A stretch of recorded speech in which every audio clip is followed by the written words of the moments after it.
தூயதாடி மார்பில் விழும், மண்டை சுரப்பை உலகு தொழும், மனக்குகையில் சிறுத்தை எழும் என்கின்ற அழகான வரிகளை சொல்லி இந்த நல்லதொரு நிகழ்ச்சியிலே எனக்கு ஒரு வாய்ப்பை ஏற்படுத்தி கொடுத்த அனைத்து நல்ல உள்ளங்களுக்கும், குறிப்பாக உலக சினிமா பாஸ்கரன் அவர்களுக்கும் என்னுடைய நெஞ்சார்ந்த வணக்கத்தையும் நன்றியும் தெரிவித்துக் கொள்கின்றேன். இங்கே திரளாக கூடியிருக்கக்கூடிய உங்கள் அனைவருக்கும், மேடையிலே வீற்றிருக்கக்கூடிய பெருமக்களுக்கும் என்னுடைய நெஞ்சார்ந்த வணக்கம். இந்த நிகழ்ச்சி ஹபீபி அப்படின்ற அந்த திரைப்படத்தை ஒரு பெண்களின் இதிகாசமாக மாற்றி இன்னைக்கு ஒரு பிரம்மாண்டமான ஒரு நிகழ்ச்சியை ஏற்பாடு செஞ்சிருக்காங்க அப்படின்னு தான் சொல்லணும். இந்த படத்தினுடைய சிறப்பு என்ன, இந்த படத்துல என்ன கருத்தியலை முன்வைக்க இயக்குனர் முயற்சி செய்திருக்கின்றார், இந்த படத்தின் வழியாக இந்த சமுதாயத்துல ஒரு சின்ன அசைவை ஏற்படுத்திவிட முடியுமா அப்படின்ற இந்த கேள்விகளுக்குள்ளதான் இந்த நிகழ்ச்சியே நடந்துகிட்டு இருக்குன்னு நான் நினைக்கிறேன். அதுக்கு முன்னாடி ஒரு சின்ன சுய விளம்பரம் பண்ணிக்கலாம் அப்படின்னு பார்க்குறேன். இந்த படத்தின் வழியாக ஒரு நடிகையாகவும் நான் இப்போ இலக்கிய உலகத்துல வலம் வந்துட்டு இருக்கிறேன்.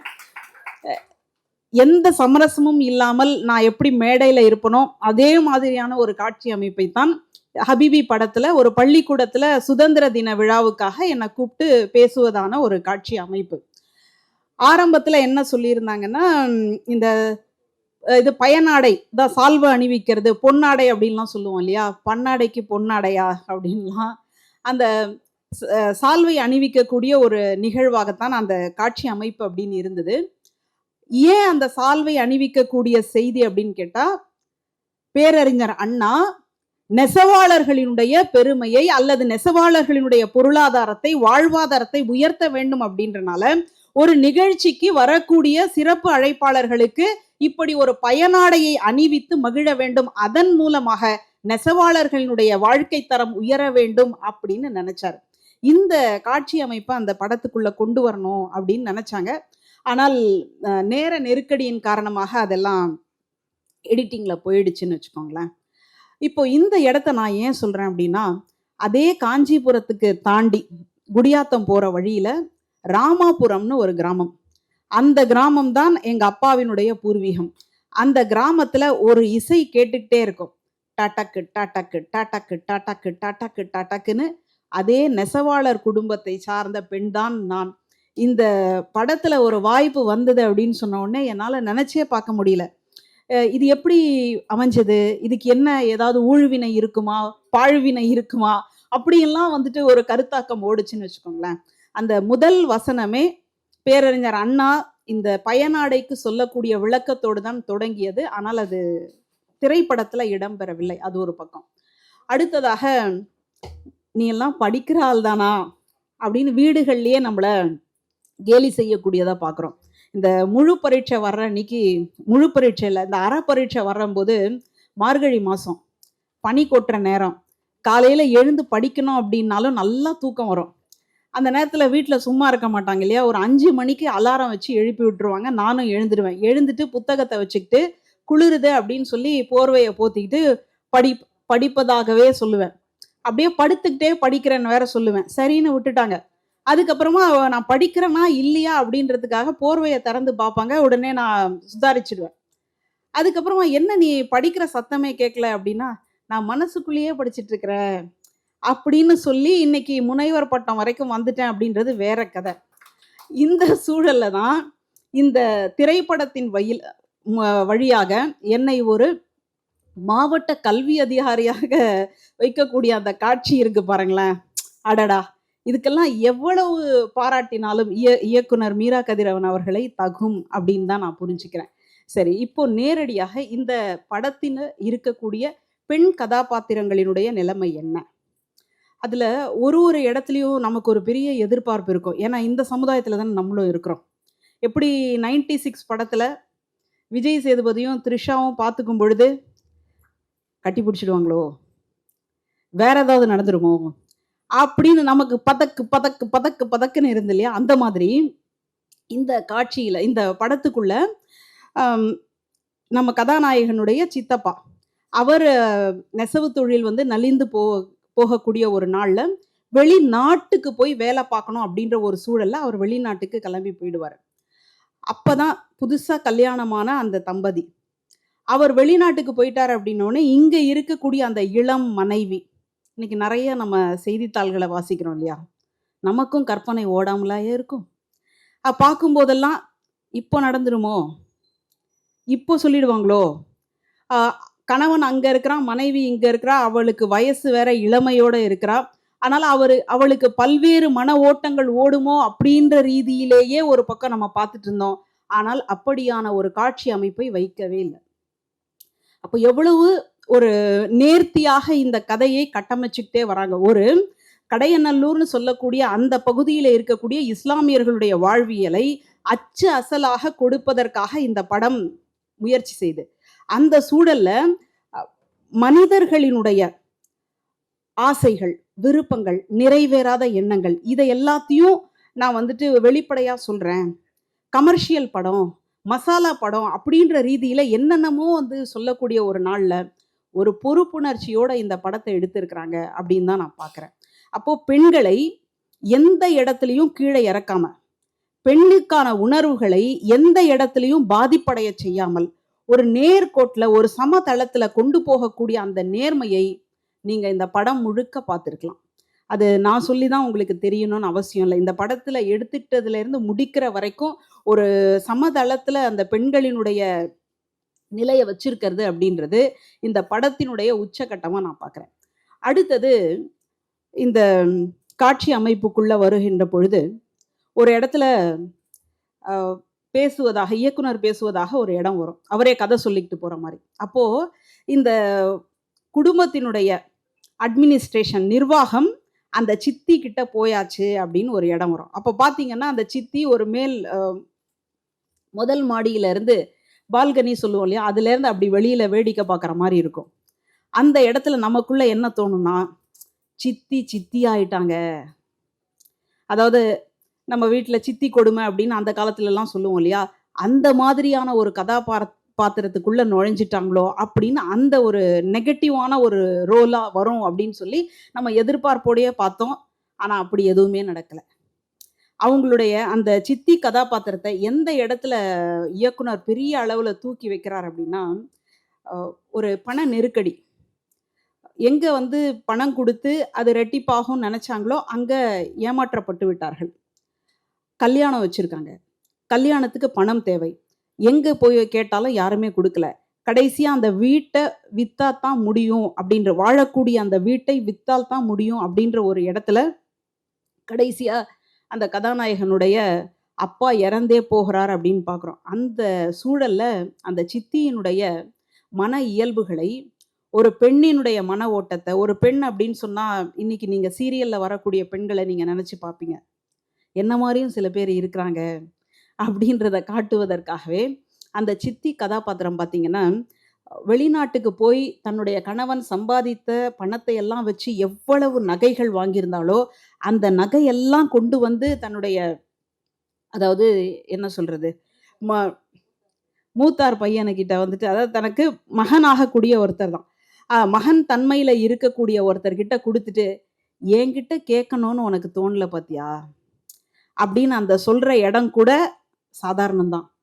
அதுக்கப்புறமா அந்த பையன் என்ன சொல்றான், மூத்தார் பையன் கதாநாயகன், இதெல்லாம் உங்களுக்கு சந்தோஷமாச்சே அப்படின்னு சொல்ல வரும்பொழுது, இதெல்லாம் வந்துட்டு அவர் இல்லாத, அதாவது சித்தப்பா இல்லாத ஒரு வெறுமையை இந்த நகைகள் தானே கொஞ்சமாவது மீட்டு கொடுத்துச்சு அப்படின்னு இவன் நினைக்கிறான். அதை சொல்லும் பொழுது, இதுதான் எனக்கு சந்தோஷம்னு நீயும் நினைச்சிட்டியா அப்படின்னு அந்த சொல்ற இடம் இருக்கு இல்லையா, அது கிளாசிக் அப்படின்னு சொல்லுவோம்.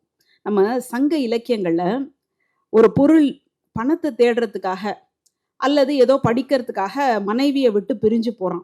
அப்படி பிரிஞ்சு போகும் பொழுது எல்லாருமே பல அறிவுரைகளை எல்லாம் சொல்றாங்க. ஆனா ஒரு நாளும் அந்த தலைவன், அந்த கணவன் வந்து பிரிந்து போவது அப்படின்றது இல்லாம இருக்காது. அவன் பிரிஞ்சுதான் போவான், அவன் பணத்தை சம்பாரிச்சுட்டு தான் வருவான். அப்படி அந்த பணத்தை சம்பாதிக்கிறதுக்கு அவன் என்ன காரணம் வைப்பான்னா, யாராவது நம்ம வீட்டு வாசல்ல வந்து நின்னா நம்ம அவங்களுக்கு கொடுக்க முடியாத ஒரு சூழல் வந்தா அது சரியா இருக்காது, அது அறம் ஆகாது, அறம் சார்ந்த வாழ்க்கைக்கு பொருள் தேவை, அதனால நான் பொருள் தேடுறதுக்காக போறேன், இன்னைக்கு இருக்கக்கூடிய வாழ்க்கையை மேம்படுத்துறேன் அப்படின்னு அவன் சொல்லுவான்.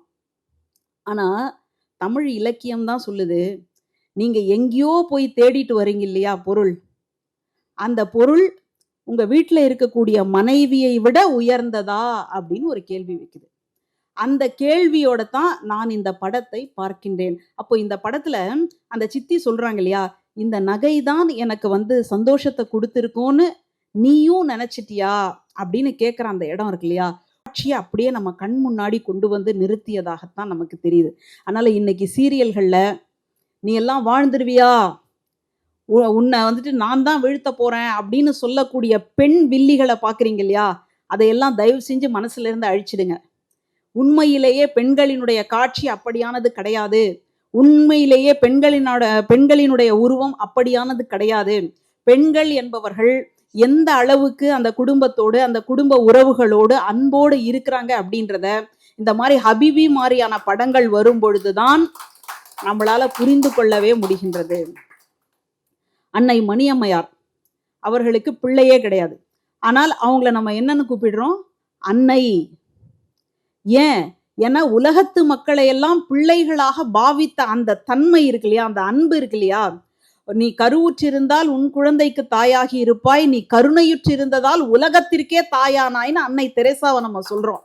அப்படி இந்த உலகத்துக்கெல்லாம் தாயாக கூடிய தன்மை, இந்த உலகத்துக்கு உயிர்களை எல்லாம் தன்னுடைய குழந்தையாக பாவிக்கின்ற ஒரு தன்மை பெண்களுக்கு உண்டு.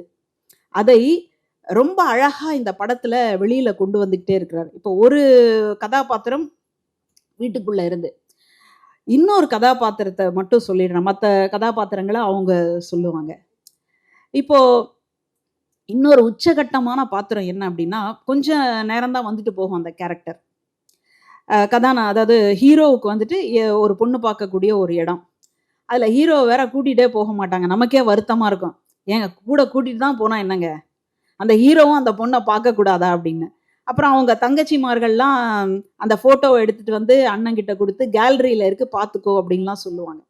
அப்போ இவங்க 2 பேருக்குள்ள பேசிப்பாங்க. பேசி ஒரு மனம் விட்டு பேசியதுனால அவங்களுக்குள்ள ஒரு இணக்கமான ஒரு சூழல் ஏற்படும். அதுக்கப்புறமா படத்தை நீங்க பார்த்தீங்களான்னு தெரியல, பார்க்காட்டி நான் அந்த கதையை சொல்ல மாட்டேன், நீங்க தான் பார்த்து தெரிஞ்சுக்கணும்.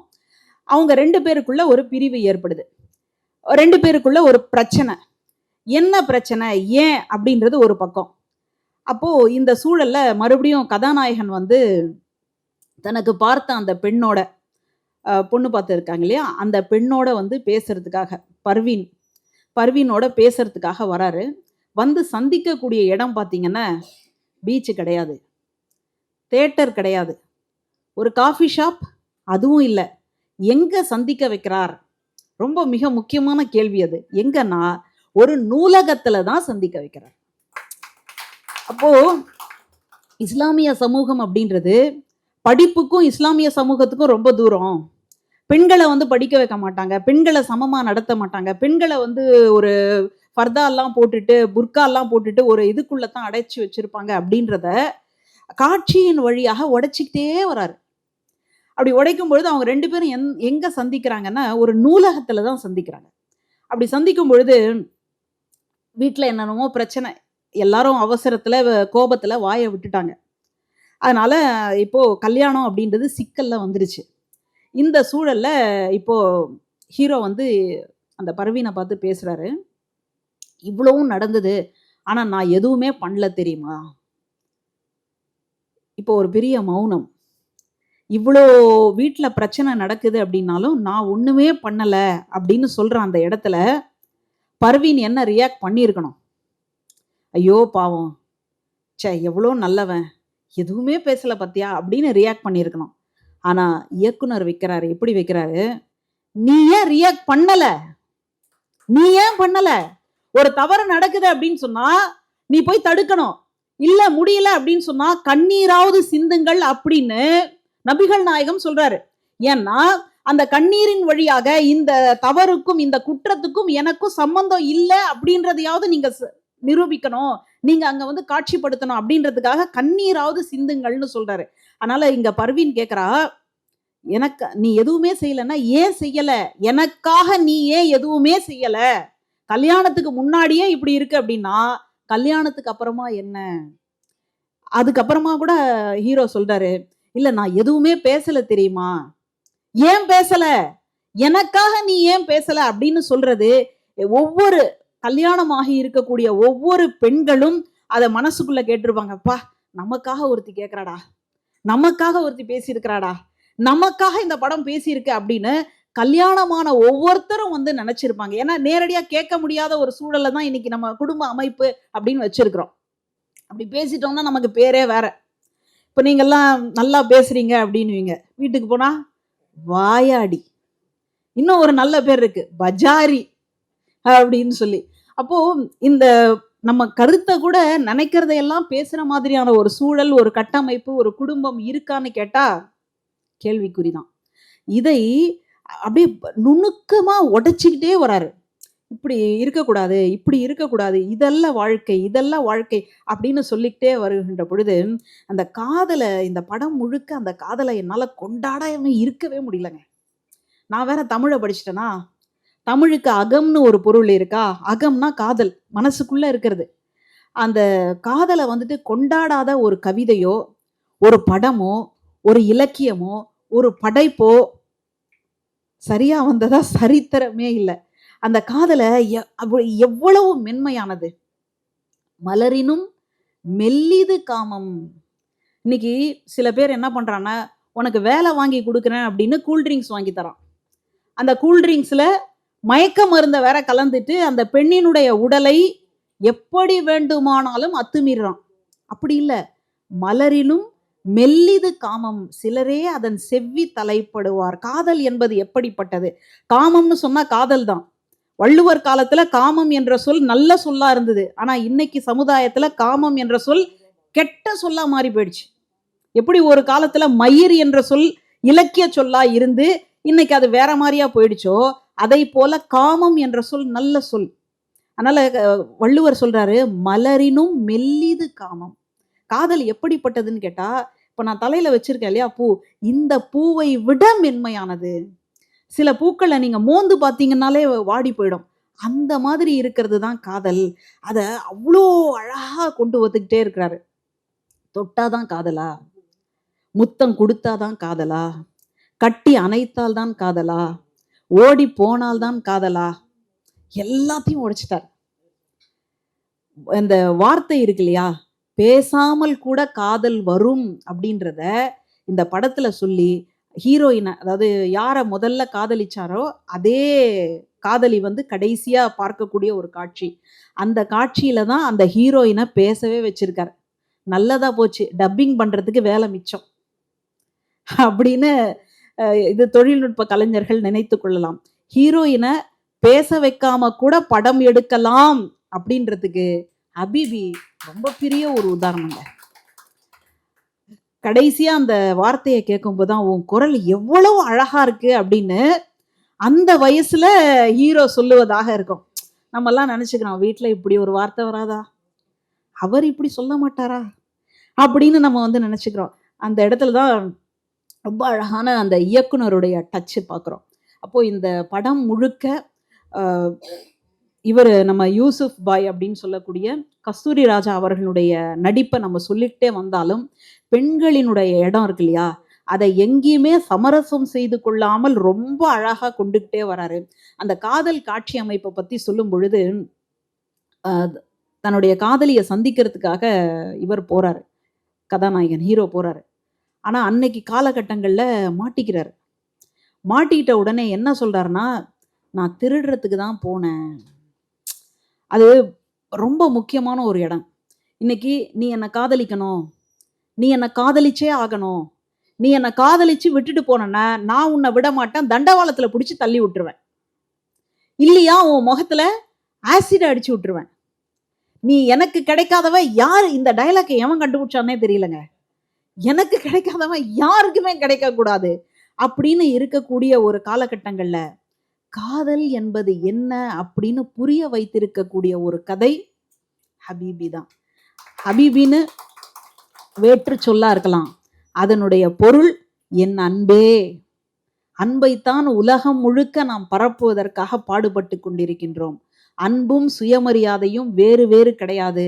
அன்பும் இந்த மனித நேயமும் வேறு வேறு கிடையாது. அப்படிப்பட்ட ஒரு மனித நேயத்தை, ஒரு அழகியலை, இஸ்லாமியர்களுடைய வாழ்க்கையை பெண்களினுடைய தன்மையை ரொம்ப அழகா இதுவரைக்கும் பார்க்காத, பொதுவா பாய்கள் அப்படின்னு சொன்னா கறிக்கடை பாயாத்தான் நம்ம பார்த்திருப்போம். ஆனால் தறி நெய்யக்கூடிய பாய்களை இந்த படம் நமக்கு காட்டுகின்றது. இந்த படத்தை பார்க்க வேண்டியது நம் ஒவ்வொருவருடைய கடமை. ஏன் என்ன தேட்டருக்கும் எனக்கும் ஏதோ ஒரு கமிஷன் வருது அப்படின்னு நீங்க நினைச்சிடக்கூடாது. ஏன் ஒரு கடமைன்னு சொல்றேன்னா, நல்ல நல்ல படங்களை நாம் பார்த்து வெற்றி பெற செய்வதன் வழியாகத்தான் இன்னும் அடுத்தடுத்த நல்ல நல்ல படங்கள் வரும். அப்படியான ஒரு கடமையும் ஒரு பொறுப்புணர்ச்சியும் நமக்கு இருக்கு. இந்த படத்துக்கு சர்டிபிகேட்டை யூ சர்டிபிகேட் கொடுத்துருக்காங்க. இன்னைக்கெல்லாம் காலகட்டங்கள்ல பெரும்பாலும் யூ அல்லது ஏ அப்படின்னு தான் சர்டிபிகேட் வருது. ஆனால் இந்த படத்திற்கு யூ சர்டிபிகேட் வந்திருக்கிறதன் வழியாக ஒரு மென் உணர்வுகளை, ஒரு கூட்டத்துல கல்லெறிஞ்சிட்டு போறோம் அப்படின்னு சொன்னா அதுக்கு பெரிய தலைவன் அவசியம் இல்லை, அதற்கு பெரிய கருத்தியல் அவசியம் இல்லை. ஆனால் எங்கேயோ இருக்கக்கூடியவர்களை எல்லாம் ஒன்றிணைக்கணும்னு சொன்னா அதற்கு ஒரு தத்துவம் தேவை. அப்படியான ஒரு தத்துவத்தை தான் இந்த படம் பேசுகின்றது. அதனால தான் இந்த பெரியார் திடல்ல இதற்கான விழா நடக்கின்றதுன்னு சொல்லி இப்படி ஒரு நல்ல வாய்ப்பை ஏற்படுத்தி கொடுத்த அனைத்து உள்ளங்களுக்கும், பொறுமையோடு கேட்ட உங்கள் அனைவருக்கும் நன்றி, வணக்கம்.